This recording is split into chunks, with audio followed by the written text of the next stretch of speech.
In this video, we're going to talk about lessons learned, but more importantly, how we can get beyond lessons learned into more of a debriefing process that can actually drive some more productive change and improvement as we go through our journey. We want to talk about this because we have lots of clients and lots of people we work with that do lots of lessons learned conversations, but the truth is they become a really good talking conversation with lots of good information brought through, but very rarely do we see it driven into some action and some effective change so that those mistakes aren't repeated and we don't learn from the good things so we can actually do better next time. So I think the thing to think about when we're talking about debriefing is it doesn't just need to be after the event. So I think there's two questions you need to be deciding what you're asking. It could be, okay, this is finished now. So if that is the case, I suppose the obvious question is, was the outcome achieved? But also, don't be scared to do this process halfway through with the notion of, are we on track to achieve the outcome? But whichever question you go for, obviously you're looking for a yes, no. Depending on what answer you give yourself, there's two slightly different approaches that I would recommend. In terms of, yes, the outcome was achieved, the first thing I'd be asking myself is, okay, so if that's the case, what did we do well? And from that, what should we do more of? Because I think too often we focus on the negatives, but if we achieve this and it went well, then let's really hone in on what we did well, and let's think about, as a consequence of that, if we did more of that, would it be even better in the future?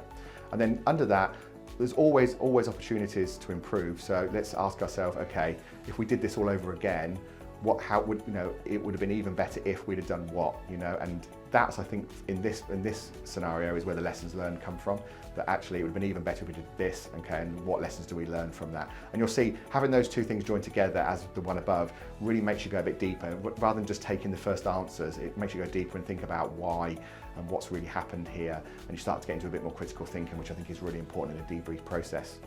Where this then is different from a lessons learned is, okay, we've got a lot of information hopefully now, we've actually thought through and dug a little bit deeper into the reasons why these things have happened. But really important now to ask yourself, I think, two questions.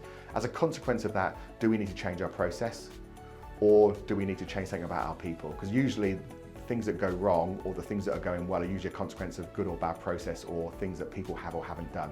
So if you can flush out that, that's really important. But then here's the really key thing, what are we now going to do? And maybe we can't do everything straight away, but there should be at least 3, 4, 5 things that we can take away and actually action.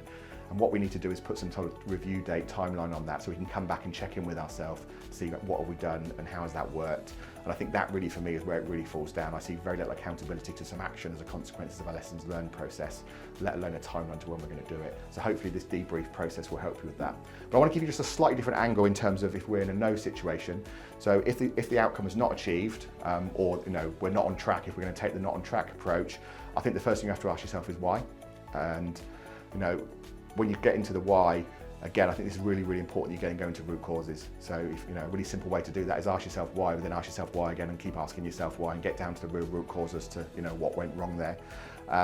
But also, what went well, because even in a bad situation, things would have gone well. So let's really draw them out and keep it positive. And again, there'll be some lessons learned from that as well. And again, capture that. But again, same principle. When we pull all that information through, what did we learn about in terms of what we need to do in terms of changing our processes or changing our people physically or in terms of the way they work, or maybe training somebody, whatever the answer is. And again, but ask yourself, what are we actually going to do about this? What action are we going to take forward immediately or medium or long term? And when are we going to review this to make sure that we haven't just had a great conversation, but it hasn't actually made any difference, and it's not going to, most importantly, not going to stop this happening in the future and obviously mitigate the risk. So what you should from this is you should have a whole bunch of information, as I said, something like this from that process, either way you go, but ultimately you should end up with some actions with a clear review date, and hopefully that will take you on a really good way to debrief beyond just lessons learned into some real action that's going to change and improve the way you work in the future.